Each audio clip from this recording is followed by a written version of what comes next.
Je te salue, bien-aimé qui me suis. Il te veut fort, mais en le craignant. Des gens qui, par souci d'honorer Dieu, faisaient tout pour que Dieu soit content d'eux. Pour vraiment avancer de la vie.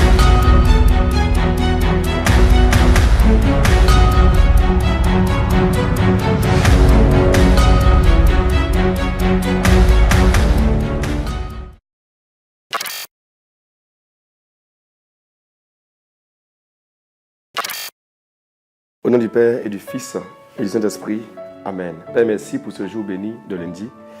Merci pour ma vie, la vie de mes frères et sœurs connectés à cette émission de tous les lundis à 12h, dénommée Le Berger vous parle. Je voudrais te rendre grâce, Seigneur, pour ta présence fidèle et ta compassion qui nous guérit et qui nous soutient chaque jour, chaque instant. Nous voulons, Seigneur, que tu sois présent au cœur de cette parole, de cette émission, au cœur de notre histoire, de cette journée, cette semaine.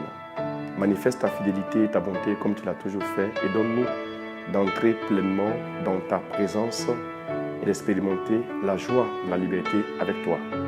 Bénis cet instant de grâce et de gloire pour que chaque interrogation à notre vie et dans notre vie trouve une réponse intérieure à travers le silence que chacun de nous aura à faire en écoutant ta voix en ce lundi midi. Merci pour le ciel qui nous fait un clin d'œil et la terre qui est ferme sous nos pas, et notre vie qui se déploie naturellement, soutenue et conduite par ta présence, dans le nom du Père et du Fils et du Saint-Esprit.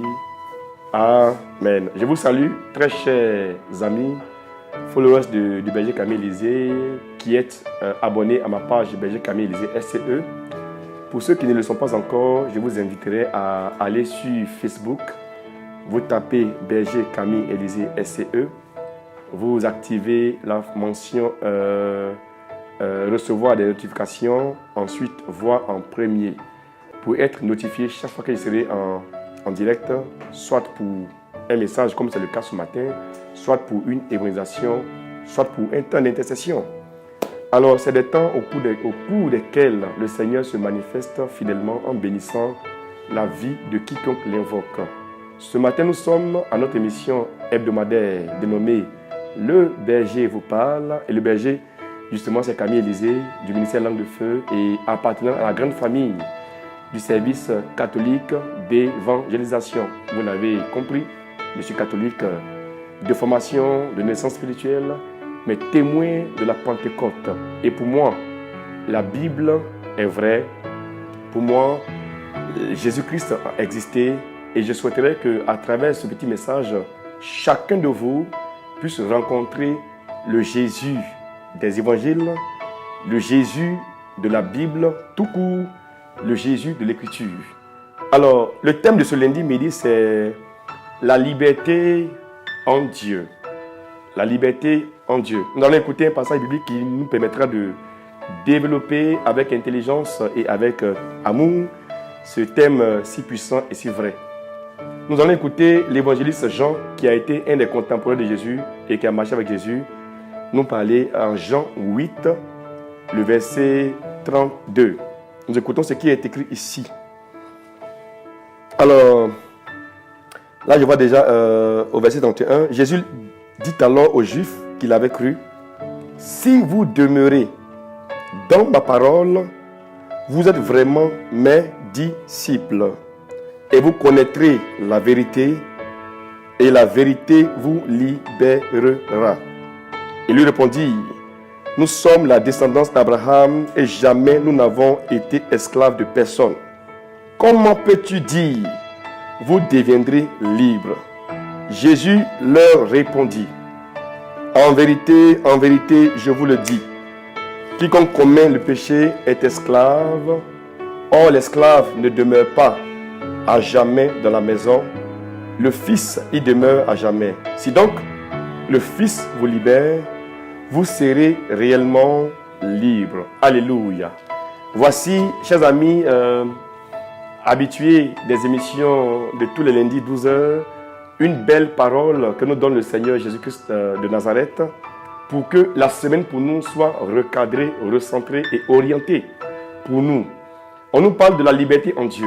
Vous allez voir que nous vivons dans un monde d'influence, un monde qui nous combat, un monde qui nous défie, un monde qui nous humilie et qui nous rabaisse. Nous sommes confrontés tout le temps à des propos rabaissants, à des propos de défi, à des propos humiliants. Et souvent, on a l'impression que nous n'avons aucune valeur dans la vie comparativement à ce que nous désirons dans la vie ou à ce qui nous échappe dans nos différentes luttes quotidiennes, nos luttes annuelles. Nous rencontrons des hommes et des femmes qui apparemment réussissent leur vie et réussissent dans la vie et nous les prenons souvent comme des modèles à imiter, des gens de qui nous voulons naturellement provenir et nous voulons souvent bénéficier de leurs acquis, de leur positionnement et de leur réseau d'influence. Mais ce matin, il est question de liberté en Dieu. Jésus déclare ceci: vous connaîtrez la vérité et c'est la vérité qui vous affranchira. Mais quelle vérité? La connaissance de la vérité. Je voudrais d'entrée nous dire que pour nous qui sommes chrétiens, la vérité n'est pas une idée, ce n'est pas une conception, ce n'est pas une pensée, mais la vérité pour nous est une personne à expérimenter, une personne à rencontrer et une personne à qui se donner, une personne en qui se fonder, une personne en qui s'enraciner pour que notre vie puisse être relevée et présentée au devant des contingences et au devant des défis contemporains. Donc il dit, vous connaîtrez la vérité et c'est la connaissance de la vérité qui vous rendra libre. Beaucoup disent que je connais telle personne, je connais Folobo, Nadège, je connais Olive, je connais Philippe Abounan, je connais Madame Fatim Koulibaly, je connais Yvonne Kra, je connais Lika Shalom, je connais. Mais la connaissance d'un être humain ne rend pas libre. Le réseau, les relations, les rapports avec des humains ne peuvent rendre libre quelqu'un. On peut avoir et jouir de certaines opportunités, de certains avantages par des connexions humaines. Mais pour ceux qui sont connectés à la parole de la création, la parole des origines, ces personnes expérimentent dans le Seigneur et dans l'Esprit du Seigneur la vraie liberté. Alors, vous me demanderez, mais c'est quoi en vérité la liberté et c'est quoi ta définition de la liberté? Pour moi, la liberté dans le Seigneur, c'est l'acceptation de la parole et de la pensée de Dieu sur une personne, ou du moins sur une situation, ou du moins qui éclaire la destinée de quelqu'un. Comprenant ce que Dieu nous dit et comprenant ce que Dieu a pour nous comme projet, l'acceptant et s'engageant là-dedans, nous expérimentons à l'intérieur et dans l'esprit la véritable liberté. C'est-à-dire que celui qui est libre dans le Seigneur, il n'est contraint par rien. On ne peut l'assujettir à rien du tout. Il peut décider de faire ou de ne pas faire, de manger ou de ne pas manger, d'avoir ou de ne pas avoir. Mais l'avoir ou ne pas l'avoir ne fait pas de nous moins êtres humains ou moins épanouis. Donc Dieu se donne à toi. Dieu se présente à toi pour que tu comprennes dans sa présence et au contact de la parole que tu reçois. Il t'a d'abord adressé au préalable.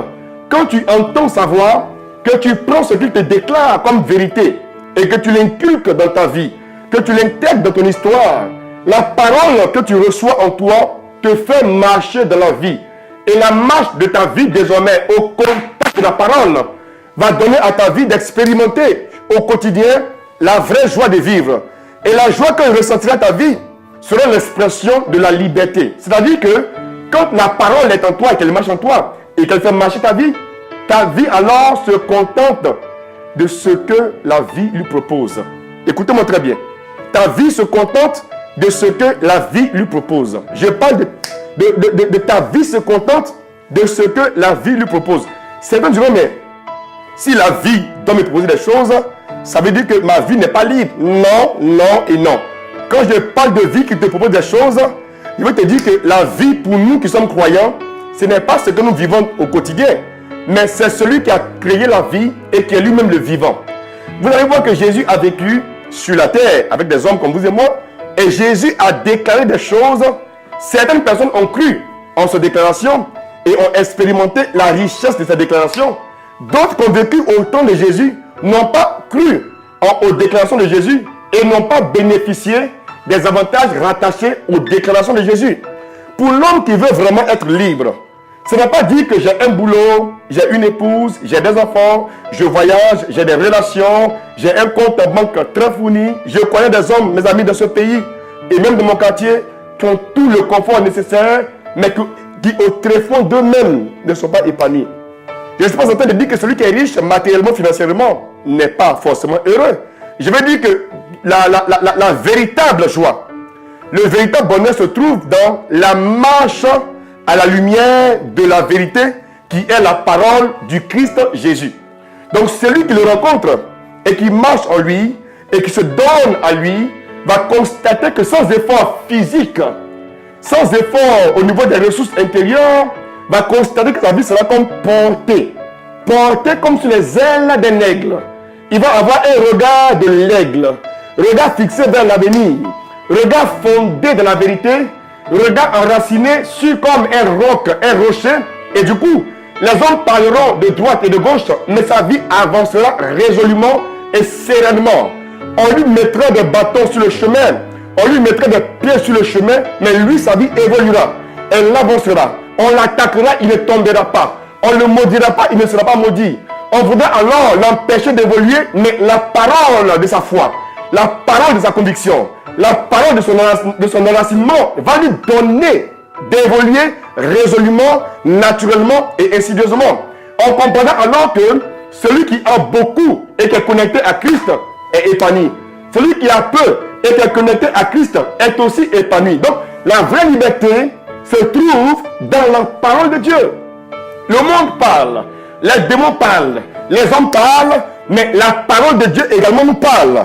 Beaucoup disent que la Bible est une invention des Occidentaux pour assujettir les Noirs. Mais ma surprise et mon interrogation, c'est que je vais en Occident, aux États-Unis, en Asie, et je me rends compte que dans tous ces continents, il y a des églises qui sont bondées de monde les dimanches par des Blancs, des Asiatiques, des Africains, et je me rends compte que la Bible ne saurait être une invention occidentale pour assujettir qui que ce soit. La Bible existe parce que Dieu désire que l'homme soit libre. Et parmi ceux qui doivent expérimenter la liberté, ta vie figure, ton nom figure. L'histoire de ta vie, qui certainement au démarrage a semblé être condamnée, n'est pas le projet de Dieu pour ta vie, ma soeur. Cette semaine s'offre à toi et tu es vivant, bien portant, debout. Tu me diras, mais je suis perclus berger, je suis à l'hôpital berger, je n'ai pas d'emploi berger, je ne suis pas marié berger, je suis marié depuis, je n'ai pas d'enfant berger. Tu sais que j'ai entrepris tel projet berger, je n'ai pas pu avoir un financement, ou alors on m'a doublé, on m'a trompé, on m'a trahi sur telle activité.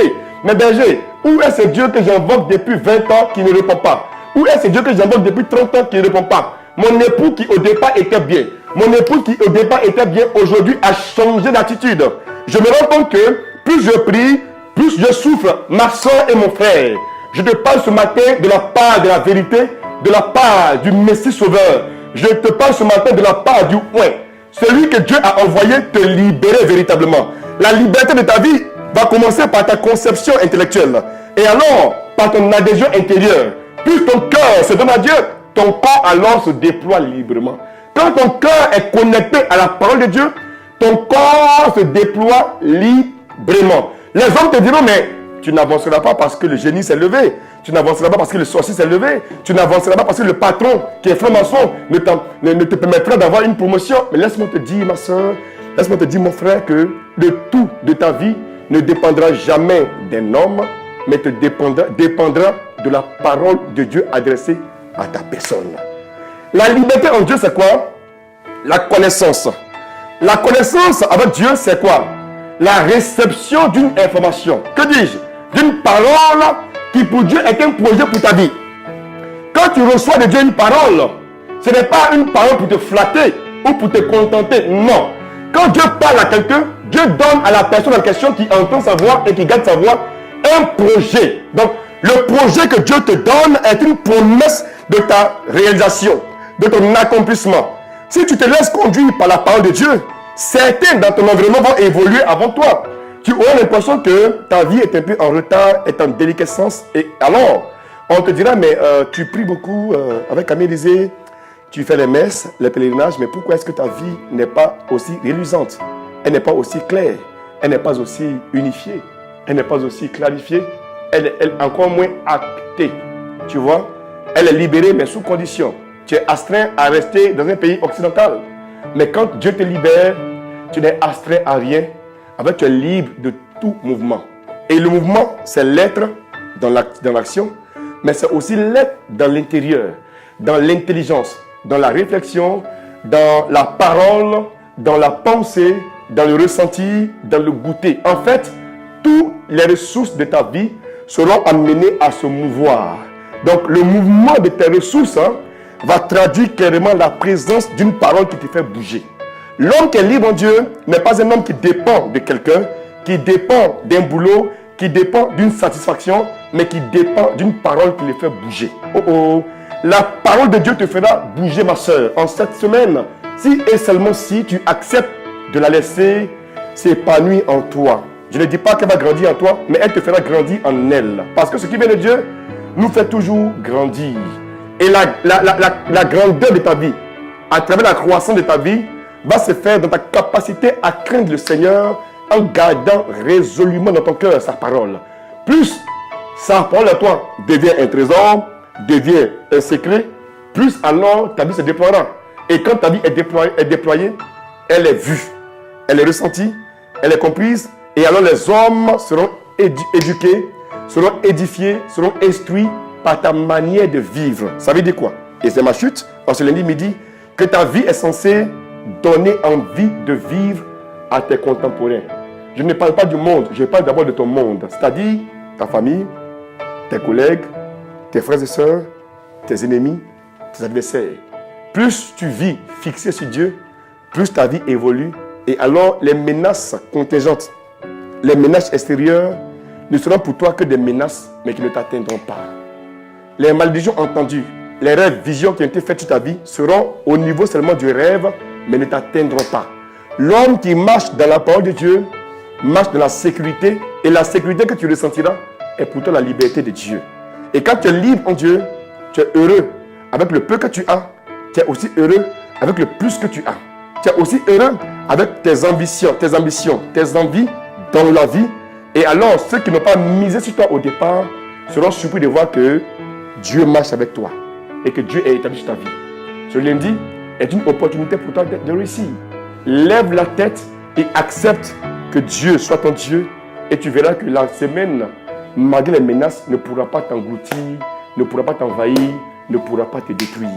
Tu es né pour être libre, tu es né pour être heureux, heureuse, tu es né pour réussir, et je crois qu'il y a de grandes opportunités cachées pour toi cette semaine, mais si tu laisses ton cœur être découvert à la présence de Dieu, elle va se révéler à toi et se soumettre à toi, et alors tu vas en bénéficier, et tous te verront avancer, évoluer pour la gloire de la vérité en laquelle tu as cru et qui est censée libérer ta vie dans cette potentialité pour cette semaine.